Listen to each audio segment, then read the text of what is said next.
안녕하세요. 원유 큰일 났습니다. 그래서 20달러까지 지켜주고 있다가 우리 장 끝나고 나니까 폭락을 해가지고 14달러까지 내려갔습니다. 그래서 5월물의 공포가 다시 재현될 것 같은 그런 느낌이 드는데 뭐 그렇게까지 가진 않겠죠.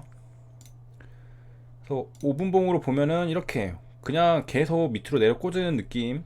그 다음에 1분봉으로 보면은 천천히 계속 밑으로 내려 꽂은 느낌이고요.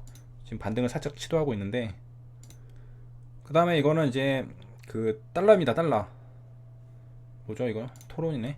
달러입니다. 달러는 그러니까 원화 대비 이제 달러 보니까 그 오늘 1240원까지 갔다가 지금 1230원쯤에서 지금 되고 있고요. 그래서 쭉 올라왔다가 그리고 악재는 이제 한 번에 온다고 미공개 정보 주식거래 신라젠 대표 자택을 압수수색했다라고 합니다. 그래서 미공개 정보를 미리 알고 보유한 주식을 판 혐의로 지금 압수수색이 들어갔고 이용한 전 대표, 곽병하 전 감사는 구속이 된 상태고 이번에는 이제 문은상 그 스카우터 계신 분 있잖아요. 대표는 이제 거액의 지분을 매각해서 내부 정보 이용 의혹을 받아왔다. 그래서 이거는 이제 신라젠 주가고요. 신라젠 주가는 이전에 점하를 몇 번 바꿔서 여기서 거래가 되고 있다가 지금 하한가를 갔습니다. 시간에. 그래서 17,000주가 마지막 거래가 됐고 조금씩 떨어졌다가 50분에 이제 갇혀버렸습니다. 하한가에. 그 다음에 이제 슬슬 가셔야 되는 느낌인데 자동차 업계 수개월 내 부품업체 줄줄이 도산이라고 이제 분석이 나왔습니다. 그래서 내용을 보니까 정부 지원이 늦어지면은 몇 달 내에 줄도산이 나타날 수도 있다라는 분석입니다. 부품업체들은 이게 데미지가 쌓여왔기 때문에 그런 거거든요. 2018년부터 경영난을 겪어왔는데 이번에 그 질병 때문에 겹쳐가지고 잽을 계속 맞아오다가 스트레이트를 빵 맞으니까 도산할 수 있다라는 내용입니다. 그 다음은 이제 키움 HTS 시스템이 먹통 사고가 있었습니다. 최근에 HTS, MTS 쪽에 문제들이 많죠. 이거는 마이너스 유가를 인식 못했다. 그래서 제가 오늘 아침에 올린 영상 보면은 그 차트를 봤을 때 마이너스를 인식 못해서 갑자기 이렇게 뜹니다. 이게 원래는 마이너스라서 이렇게 돼야 되는 건데 플러스로 인식을 했기 때문에 그러니까 마이너스라는 숫자를 없는 거죠. 이 프로그램 안에서는. 그렇기 때문에 이렇게 된 겁니다. 그래가지고 이제 피해가 많은데 WTI 미니 크루드 오일 미니 상품 거래 시 문제가 생겼습니다. 그래서 매매 중단 원인과 피해 규모 조사 중이라고 했는데 이게 진짜 공포스러운 게 마이너스 40달러까지 갔잖아요. 이게 0에서 이제 멈추는 겁니다. 그 마이너스가 없으니까. 그러면 여기까지 다 먹는 겁니다. 그 손실을. 그래서 4시에 마이너스 유가를 HTS가 이제 인식을 못해서 중지가 된 건데요. 눈 뜨고 급락하고 있는 것을 봐야 되는 겁니다. 어떤 급락이냐? 여기 보면은 마이너스 305% 보이시죠? 이 마이너스 305%쭉 하락하는 거를 전부 다 눈 뜨고 봐야 되는 겁니다. 손절을 못해요. 인식을 못해서 HTS가 멈췄기 때문에 아무것도 못하고 이거를 다 온몸으로 받게 된 겁니다. 그래서 수치를 보면 18달러에서 55달러 폭락한 수준, 그래서 마이너스 37달러에서 이제 거래가 마감이 됐고 이제 롤오버를 못하게 됐죠. 왜냐하면 매매가 중단됐으니까. 그리고 반대 매매를 그냥 강제로 당하게 된 거죠. 손발 묶인 상태로 롤오버도 못한 상태로 반대 매매가 당해서 그게 빚이 됐습니다. 그래서 어떤 투자자 사례를 들어보니까 0.025 그러니까 이제 0쯤에서 한번 반등을 줄 거다. 여기서 1달러만 가도 한 4배 먹는 거거든요. 그렇기 때문에 베팅을 해볼 만한 자리다 해서 들어갔겠죠. 하지만은 이제 마이너스 떨어지길래 청산하려고 했는데 이때부터 이제 오류가 나고 청산 주문 자동도 안 되고 바로 팔기 주문도 안 되고 그래가지고 그냥 막힌 거죠. 전부 다. 그래서 분통을 터뜨렸다 라는 내용이 있고, 그래서 이 상황을 한번 생각을 해보면 진짜 소름 돋는 일이거든요. 이게 손실이 엄청나게 커질 텐데, 그래서 발생한 상황 아무것도 못하는 채로 지켜만 봐야 했다. 그래서 주문 수정 또한 거부 안내 창만 뜨는 등 거래가 불가능했다. 그래서 키움증권이 손실금을 책임져야 한다고 했는데 이게 대부분은 이제 전날에 그 거래가 이제 청산이 되기 때문에 그렇게 크게 많이 거래하는 사람들이 없을 거라고 이제 하는데 그래도 거래하는 사람들이 있었잖아요. 그래서 투자자들이 얼마나 손실을 졌는지에 따라서 키움증권이 얼만큼의 손실금을 줄지 생각보다 크지 않을 거라고 생각을 하지만 생각보다 클 수도 있고 그래서 이제 피해 규모에 대해서는 조만간 뭐 뉴스 기사 등으로 나오겠죠. 또 이제 다른 기사인데, 이에 관련해서 주식 관련 온라인 커뮤니티에서는 피해 사례와 함께 소송을 하겠다는 투자자들의 글이 게시되고 있다고 합니다. 지난 달에도 여기 MTS가 멈췄기 때문에 이제 문제가 있었죠. 그 다음에 이제 단어 공부 하나 하려고 가져왔는데, 일단은 키움은 이제 일부 상품 거래가 중단이 됐습니다. 그래서 이제 캐시콜이라는 얘기가 많이 나오는데, HTS에서 선물 거래가 중단되면서 캐시콜 등으로 투자자 손실로 이어졌다는데, 마진콜, 캐시콜 무슨 말일까? 캐시콜이란 일반적으로 이제 마진콜을 받은 고객, 그러니까 전화가 오는 거죠. 고객님 증거금 더 넣으셔야지 강제 청산 안 당하십니다 라고 하는, 추가 증거금을 납입을 요구를 받습니다. 그러면 이제 정해진 시간까지 이 추가 증거금을 넣어야 되거든요. 그 기간까지 넣지 않으면은 반대 매매가 나가게 됩니다.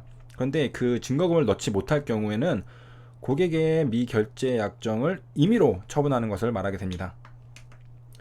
그래서 아까 봤듯이 거래가 안 되고 멈춰가지고 강제로 반대매매 당했다고 했잖아요. 그래서 강제로 캐시콜을 당했다라는 겁니다.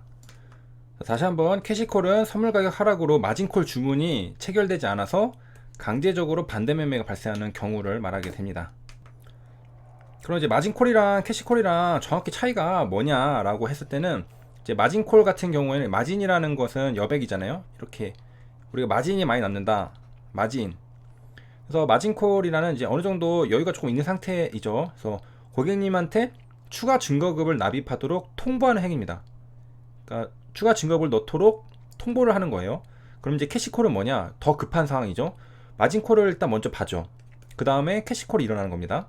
그래서 고객이 이제 정해진 시간까지 추가 증거금을 넣어야 되는데, 그게 들어가지 않을 때는 반대매매로 이제 나가는 게 캐시콜입니다. 그러니까 반대매매 나간다, 캐시콜. 증거금 전화를 받는다, 마진콜이라고 생각하시면 됩니다. 이건 2016년 FX 이제 기사인데요.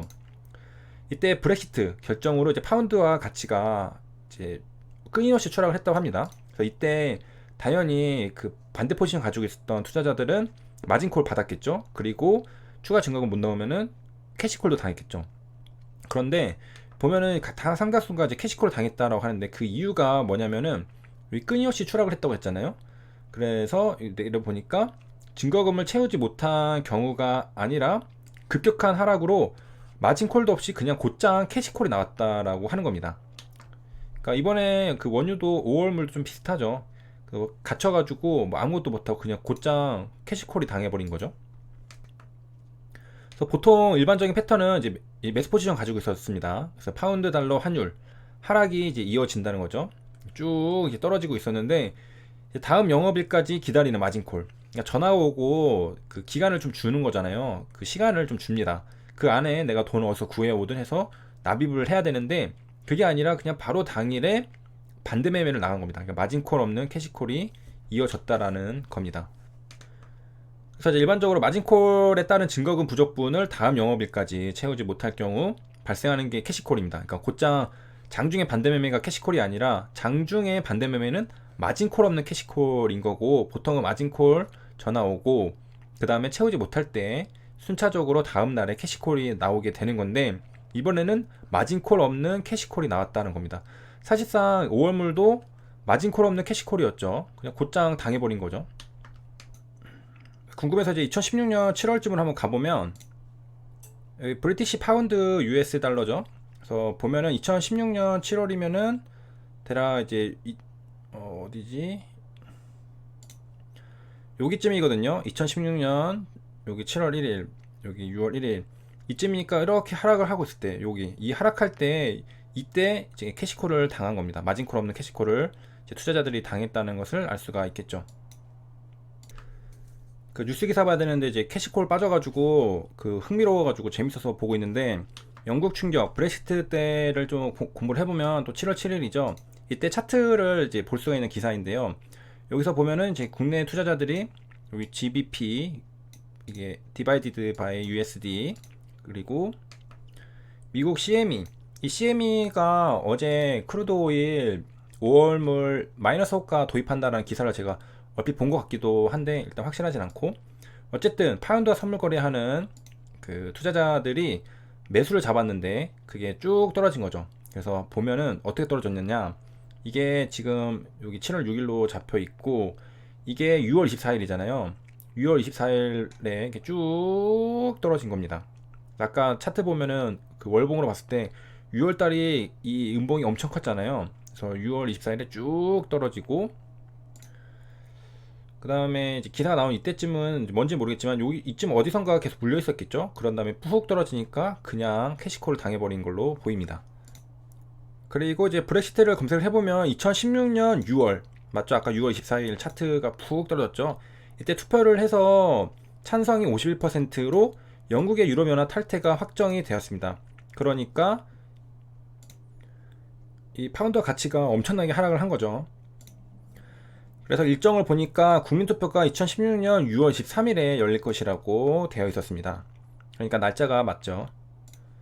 그리고 6월 24일 아침에 결과가 공식적으로 나온다라고 됐습니다. 그러니까 24일 결과가 발표되고서 그렇게 하락을 한 것 같아요. 그 다음에 이제 다시 뉴스 기사로 돌아가서 소상공인 대출 신청을 더 늘까봐 한도는 늘려놨는데 이거를 숨겼다고 합니다. 그래서 이제 재원은 더 추가를 한 건데 이제 많은 사람들이 이제 재원이 추가됐다는 거 알면 몰려오니까 이제 숨긴 거는 저는 잘했다고 생각을 합니다. 그래서 이 은행에만 이종원 증액하는 것을 알렸다라고 하네요. 근데 이렇게 뉴스 기사가 나오면은 이제 다 몰려가겠죠. 대출을 받으려고. 그 다음은 이제 아시아나 항공입니다. 시간에 보면은 이렇게 이제 그 상한가를 갔죠. 언제부터 갔느냐? 여기 4시 42분부터 상한가를 한번 터치를 하더니 내려왔다 올랐다 내려왔다 내려왔다 이렇게 됐는데, 분봉을 보면은 이렇고 장 끝날 때쯤 되니까 이렇게 올라갔죠. 자, 그 이유는 사는 수은에서 아시아나항공에 1.7조 원을 추가 지원하기로 이제 안건을 의결했기 때문입니다. 그래서 확대 여신 위원회를 열어서 지원을 결정했는데 이게 마이너스 통장처럼 꺼내 쓰는 한도 대출 형식이 될 것이라고 합니다. 그러니까 필요할 때마다 돈을 뺐다 넣었다 할 수 있는 건데, 그 다음에 이제 이 와중에 또 잘 나가는 기업이 있죠. 쿠팡이 이제 4천억 손실을 줄였다고 하는데 어떻게 이렇게 줄였나 보니까 일단 매출은 아마존처럼 계속 늘고 있고 영업이익은 더 늘 줄 알았는데 지금 7천억으로 또 잘 선방했다라고 하고, 이게 조금씩 바뀌면서 낮은 영업이익으로 가면은 이제 아마존이랑 똑같은 모습이 되는데, 가장 큰 이유는 매출 원가율을 낮췄다고 합니다. 그래서 매출 원가율은 매출액에서 매출의 원가가 차지하는 비율인데요. 이게 줄어들면 이제 매출이 늘수록 줄어드는 만큼 이제 실적이 개선이 되겠죠. 중간에 이제 그 계산하는 작업들 과정을 보면은 이제 기업 하는 게 정말 생각보다 어렵다라는 것을 알 수 있는 게, 여기 클린랩 본사랑 직거래로 하기 원해서 중간 유통상이랑은 일방적으로 중단했습니다. 그러니까 신고를 당해버렸어요. 불공정 거래로부터. 그래서 이거 이제 처리를 해야죠. 공정거래위원회 판단이랑 이런 것들 서로 이제 뭐 자료 제출하고. 그래서 이제 비용을 줄이는 데는 당연히 다른 사람은 또 피해를 보니까 그분은 또 반발을 하게 되고 그런 일들이 있습니다. 결국에는 이제 피 터지는 치킨 게임 속에서 비용을 줄여야 되는데, 그러려면은 각자의 밥그릇 중에 누군가는 뺏겨야 된다는 거죠. 그래야 비용이 낮아지니까요. 그리고 이렇게 몸집이 커지니까 쿠팡 납품반 단가가 다른 회사보다 더 낮은 경우가 있다. 그래서 그 이유는 협상력이 이제 커졌다. 규모의 경제가 좀 있으니까 이제 다른 기업들이 납품을 하기 위해서 좀 몸을 낮추고 들어온다는 거죠, 쿠팡한테. 그 다음에 이제 오늘은 이제 원위TN에서 LP가 등장한 날이었죠. 1억 1천만 주를 쏟아 부었는데 괴리욕 아직도 50%라는 기사 내용입니다. 그래서 신한이 오늘 이제 거래가 됐죠. 그래서 1억을 던졌는데 괴리욕이 아직 다 안 낮아졌다라는 겁니다. 그래서 지금 하루 만에 1억 주를 썼으니까 절반 이상을 쓴 거죠. 나머지 1억 주가 소진되는 날에는 이제 또 괴리율이 또 폭발적으로 늘 수도 있고. 그래서 이제 신한 레버리지를 한번 좀 보면은 이제 일봉이고 분봉을 보면은 이제 이 장 초반에 이제 LP가 등장했겠죠. 그래서 시가가 18%에서 쭉쭉 밀었습니다. 10%씩 이거는 뭐 거의 10%씩 밀었는데 여기서 다 이제 받아먹은 거죠. 그 다음에 여기서도 이게 다 받아먹는 건지 모르겠는데 계속 던져도 쭉쭉쭉쭉 받으면서 결국 마지막에는 조금 오르고 그 4% 빠졌네요. 동시효과 때는. 그래서 이게 아직 다 안 빠진 거죠. 그래서 ETN의 현재가를 보면은 괴리율을 볼 수 있는데 아직도 56%라는 것을 알 수가 있습니다. 지금 이게 한 절반 정도 던진 거예요. 한 내일에 또 한 절반 정도 LP가 나올 수가 있는데 그거까지 다 받아 먹으면은 이제 또 LP가 없어요. 아, 그리고 이제 쿠팡 기사 하나 또 찾았는데 LG vs 쿠팡입니다. LG는 엄청 대기업이죠. 쿠팡은 뒤에 손정의가 있다고 해도 지금은 이제 크고 있는 마켓시어를 높여가려고 하는 건데, 아까 봤듯이 이제 크린랩 본사랑 이제 직거래를 하려고 해서 중간 유통 상인이랑 일방적 거래 중지하니까 신고를 먹었잖아요. 그래서 그동안은 우아한 형제들, 미메프, 크린랩의 신고를 줄줄이 피해 왔는데 LG에게 발목이 잡혔다고 합니다. 그래서 얘기를 좀 보니까 LG 생활 건강의 쿠팡 신고 사건, 그러니까 LG 생활 건강이 쿠팡을 신고한 거예요. 견제를 한 거죠. 그래서 보니까 이제 우한 형제들이랑 위메프, 우한 형제들은 분쟁 조정이 성립을 했고 위메프는 신고를 철회했습니다. 뭐 둘이 뭐 합의를 했는지. 그다음에 크린랩은 무혐의 처분을 받았다고 합니다. 크린랩 뭐 본사랑 또 한 거겠죠. 그래서 이거는 다 잘 해결이 됐는데 LG 이제 대기업 그 계열사잖아요. 딱 공격을 하니까 이거는 좀 먹힌 것 같아요. 그럼 뭐로 견제를 했느냐? 쿠팡이 그러니까 마진이 좋을 수 있는 판매額이 높은 제품만 판매하고 특정 제품은 구입하지도 않고 품절로 표시했다는 겁니다. 그래서 공정거래법, 대규유통업법을 위반했다라고 신고를 했다는 겁니다. 진짜 이쪽 마켓 쉐어 싸움은 밥그릇 싸움이니까 목숨 걸고 하는 느낌이 좀 나긴 하죠. 그래서 보니까 이 LG생활건강은 쿠팡의 홈페이지를 매번 들어가서 이런 것들을 분석을 한 것 같아요. 그래서 품절이라 표시된 거를 언제 입고가 되는지 그런 것도 확인을 하고 그런 것들 다 데이터를 모아놨겠죠. 자료들을. 그래서 이제 성장 와중에 견제를 상당히 많이 받는 쿠팡이라는 걸 알 수 있고, 뭐 쿠팡만이 아니라 모든 기업이 다 견제를 받게 되죠. 그래서 지금 뭐 물론 뭐 정경유착 뭐 이런 그런 것들도 있었겠지만은 대기업, 큰 기업으로 성장한 그 회사들, 처음에 작은 기업이었다가 올라간 기업들 보면은 엄청난 견제들을 다 극복하고 올라간 기업인 경우가 많습니다. 아마존도 지금의 아마존이 아니었잖아요. 아주 초창기 스타트업에서부터 시작해서 온갖 견제들을 다 해치고 올라와서 지금의 아마존이 된 거잖아요. 뭐 빌 게이츠, 마이크로소프트도 그렇고, 마이크로소프트 같은 경우에는 반도쪽범에 의해서 회사가 쪼개질 뻔했잖아요. 근데 그거를 잘 운도 좋았겠지만은 잘 또 방어를 해냈고, 그래서 기업이 뭐 돈을 많이 벌어서 좀 부럽기도 하겠지만은 엄청 스트레스가 많은 또 일들이 많죠. 뭐 견제가 여기저기서 사방에서 들어오니까요. 그 다음에 이제 대한항공도 이제 자금이 이제 모자라니까 1조 유상증자 했는데요. 이거는 4월 22일자 어제 보면은 대한항공 유상증자 추진 언론보도 관련 내부 검토 중에 있으나 아직까지 구체적으로 결정된 것은 없다라고 했습니다. 4월 22일 어제 나온 기사 공시고요. 그래서 일단 대한항공 차트 한진칼 보기 전에 대한항공을 먼저 보면은 이제 20일 날 이렇게 하락을 했습니다. 그리고 이제 공시가 나오고 다음 날이죠. 다음 날 이렇게 됐는데 한진칼이 더 핫하죠. 한진칼 같은 경우에 어제 이제 그런 풍문 뉴스 기사들이 나오면서 하락폭이 더 커졌어요. 그래서 제 기억으로는 여기서 여기서 때쯤부터 이제 기사들이 이제 가시화되면서 쭉 계속 떨어진 걸 알 수 있습니다. 그 다음에 공시가 나오고 다음 날은 또 이렇게 또 반등을 또 하고, 또 이때는 김정은 건강 이상설 보면은 차트로 보면은 이렇게 된 걸 알 수가 있습니다. 거의 상한까지 갔다가 음봉으로 쭉 내려왔다가 반등 살짝 하고 다시 내려가고 그 보합으로 끝났죠. 회사는 이제 검토를 하고 있는데 시장에서는 기정사실로 받아들이고 있다. 왜냐, 항공산업 지금 힘드니까 당연히 돈을 어디서 조달해야 될 거 아니냐라는 생각인 거죠. 그래서 대한항공은 운항 중단으로 1조 2천억, 1조 5천억 원의 적자를 낼 것으로 예상이 된다고 합니다. 그래서 이제 대한항공만이 아니라 모회사인 한진칼도 자금이 없어서 증자를 여기도 해야 한다고 합니다. 그러니까 대한항공도 하고 한진칼도 곧 이제 공시가 나올 가능성이 높다라는 거죠. 그래서 지금 현재는 임금 반납, 구조조정, 유급휴직 등 이미 하고 있는데 여기다가 이제 자본 확충도 해야 된다는 겁니다. 그러니까 이미 예정되어 있는 수순이라고 보는 거죠. 대부분이 다.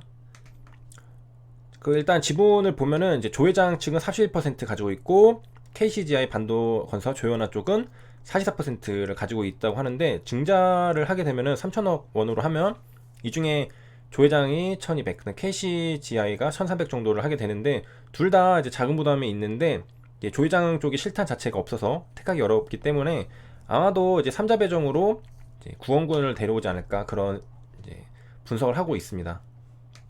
자, 그 다음 이제 가장 많은 분들이 궁금해하실 김정우 이독설, 김일성, 김정일 땐 어땠나? 이게 케이스 스터디가 상당히 중요하죠. 이런 것들을 보고 사람들이 다 투자를 하기 때문에 과거에는 과연 어땠을까? 1994년 7월이나 2011년 12월 그때는 어땠을까?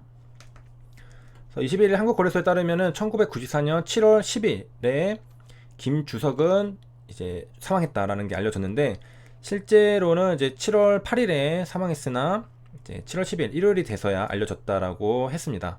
그러면은 한번 가볼게요. 1994년 7월입니다. 코스피 900대 7월 며칠이었냐면은 7월 10일 7월 10일에 알려졌어요.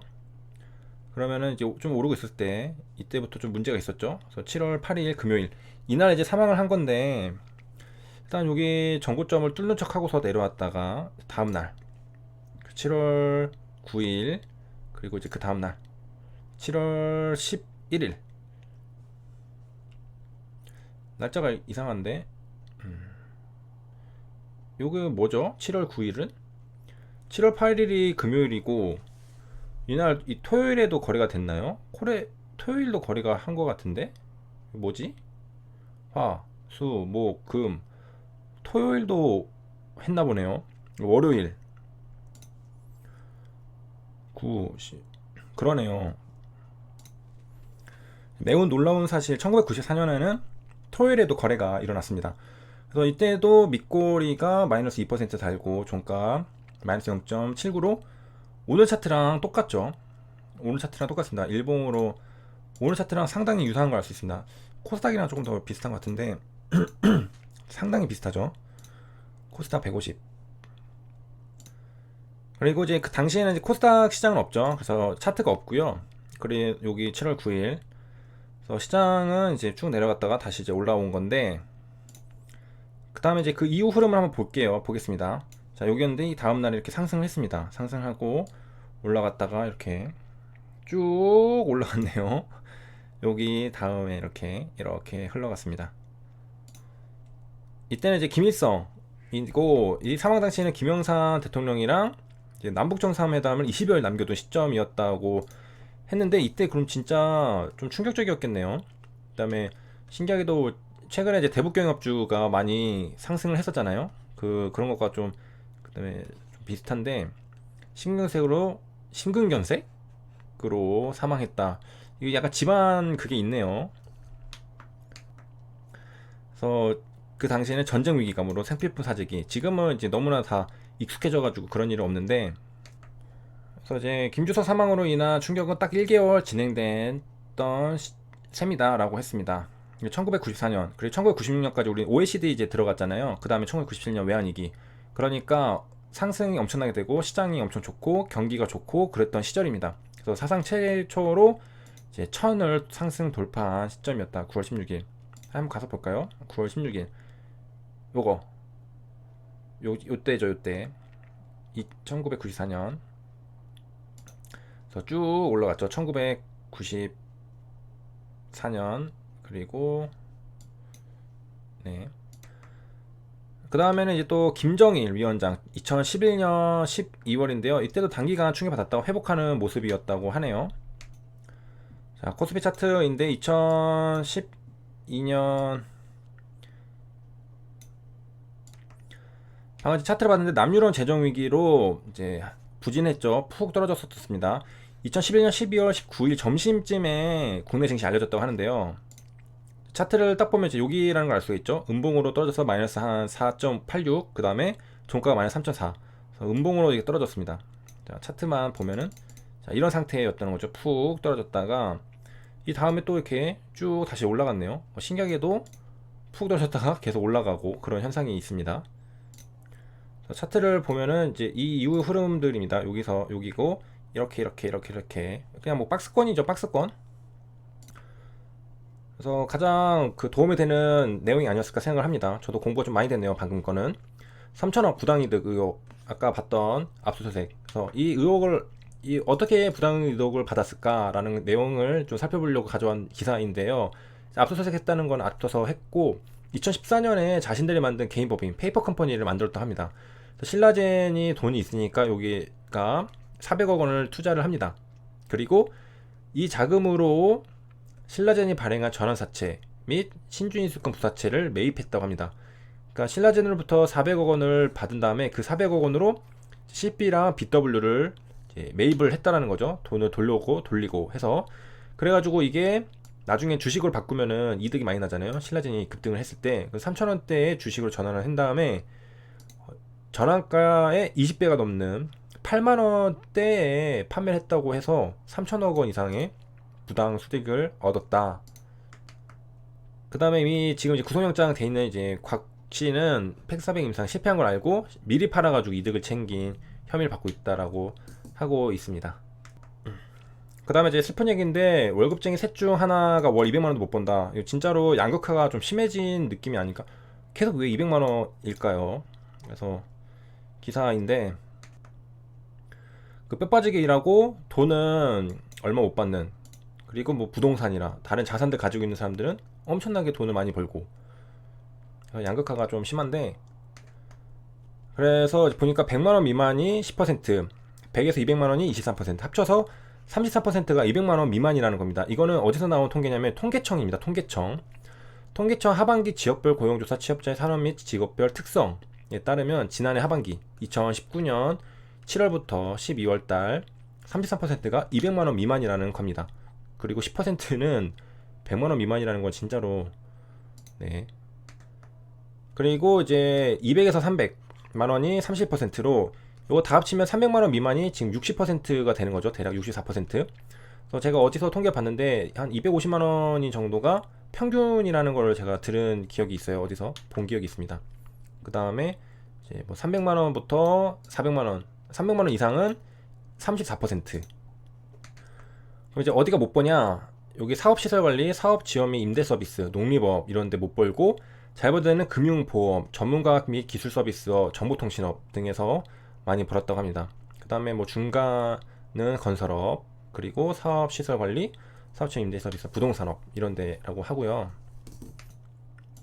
그 다음에 이제 놓친 게 있어서 두산중공업 대출 쪽 잠깐 보면은 이게 원화대출로 했습니다. 그래서 외화 공모채인데 그 원화로 했습니다. 옛날에 1997년에 우리가 달러 빚이 많아가지고 그때 한번 망했던 게 있잖아요. 환율이 쫙 오르니까 이거를 우리가 막으려고 그 200억밖에 없는 그 외환 보유고에서 이거를 막으려고 하다 못 막고 다 거덜난 게 이제 부도난 거잖아요. 국가가. 이게 외환 위기인데, 그래서 달러가 지금 1220원, 1230원이죠 지금은. 그래서 엄청나게 오르고 있기 때문에 이게 빚이 갑자기 확 늘어날 수 있습니다. 그래서 외화 공모채인데 이거를 좀 도와주는 게 바로 이 계약인데 원화로 해주는 겁니다. 그래서 대출 금액 5,868억은 원화 대출이다. 그리고 1년 이내다. 그리고 대출 통화를 원화로 정한 것은 두산중공업의 요청에 따른 것이다. 무슨 말이냐면은 이 외화 공모채 만기 상환을 위해 원화를 여기 FX 계약을 통해서 시중은행에 주고, 시중은행은 이제 달러를 주는 거겠죠. 그러면은 그 환율은 이제 1170원으로 이제 정해놓고, 그러니까 조금 더 유리하게, 어쨌든 이 시중은행 등 6개 금융기관이 약간의 손실을 보면서 1170원에 바꿔주는 거죠. 사실상은 원화가 1230원을 줘야지 1달러로 받을 수 있는 건데 1170원에 받을 수 있는 거니까, 그렇게 가지고 이걸로 이제 외화를 이제 갚는 건다라는 겁니다. 그래서 만약에 이게 이렇게 체결이 안 돼 있고 환율이 엄청나게 뛰어가지고 예를 들어서 막 2천원이 됐다. 그러면은 이거 빚이 2배가 되는 겁니다. 그렇기 때문에 두산중공업에서는 이걸 요청을 했고 은행들도 좀 도와주자라고 했던 것 같아요. 그 다음에 이게 급격하게 이제 이 달러로 수요가 많아지면은 환 위험이 생기는 거 아니냐 했는데, 이제 계약 체결 시점 다른 금융기관과 반대 거래를 통해서 이제 회피한다고 합니다. 그 다음 기사는 이제 S&P에서 한국 국가 신용 등급을 AA로 유지를 해주게 되었습니다. 그래서 이거 사실 떨어질 수도 있는데 그러지 않았죠. 한국은 그래도 그나마 빨리 극복하고 그다음에 인식이 좋습니다. 외국인들한테 그 질병을 잘 그 대처를 했다라고. 그래서 뭐 빌 게이츠도 전하고 그다음에 다른 나라들 다 칭찬하고 있잖아요. 그래서 올해 재정 적자는 확대됐는데 중장기적으로 흑자 유지 전망. 그래서 아마 이런 영향을 준 거는 한국이 잘 대응했다라고 생각을 하기 때문이 아닌가라고 합니다. 그런데 이제 그 근거들을 보면은 뭐 딱히 좀 설득력이 확실히 있는 건 별로 없어요. 그냥 좀 추상적인 얘기들을 한 것 같아요. 그래서 별로 그다지 뭐 그 고개 끄덕여질 만한 내용들이 없습니다. 그 2011년 억눌린 소비 수요 반등과 정부 부양책에 힘입어 GDP 성장률이 5% 수준으로 강하게 반등할 것. 이거는 모든 나라에 다 해당할 수 있죠. 뭐 미국 같은 경우에도 억눌린 소비 수요 반등과 정부 부양책에 힘입어. 중국도 억눌린 소비 수요 반등과 정부 부양책에 힘입어. 뭐 이탈리아도 억눌린 소비 수요 반등과 정부 부양책에 힘입어. 이렇게 말을 할 수 있기 때문에 어떤 한국만의 그런 그 차별화된 그런 이야기들은 없어요.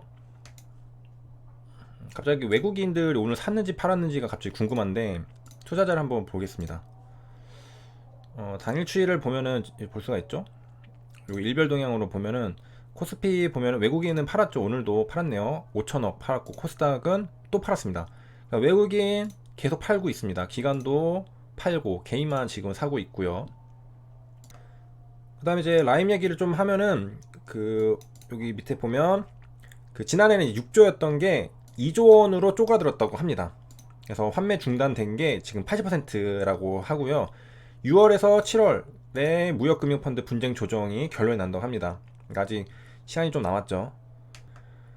여기 그래프를 보면은 이제 설정액이 있고 순자산이 있잖아요. 단위 조원입니다. 4조. 여기 6조였잖아요. 설정액 순자산. 그런데 이게 점점 2020년 4월 17일 여기 설정액이 3.7조, 순자산 2.1조. 이거는 이제 감소폭이 이제 크다는 것은 손실 규모가 커지고 있다라는 뜻입니다. 그래서 통상 순자산과 설정액 격차는 손실 규모를 보여준다라는 것을 나타낸다고 합니다.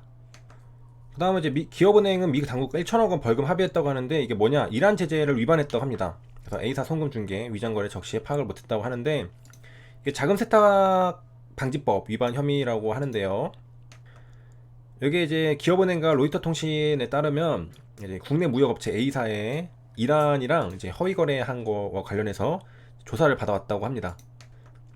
그러니까 이 A사가 기업은행을 이용했다는 겁니다. 그래서 이게 이란이랑 제3 중개를 하면서 수출 대금을 받고 그거는 다시 이제 미달러로 송급을 하고 그랬다고 하죠. 기업은행의 잘못은 뭐냐? 위장 거래를 적시에 파악을 못했다라는 겁니다. 그래서 벌금을 맞게 됐죠. 그래서 이제 여기까지 하고 시청해주셔서 감사합니다.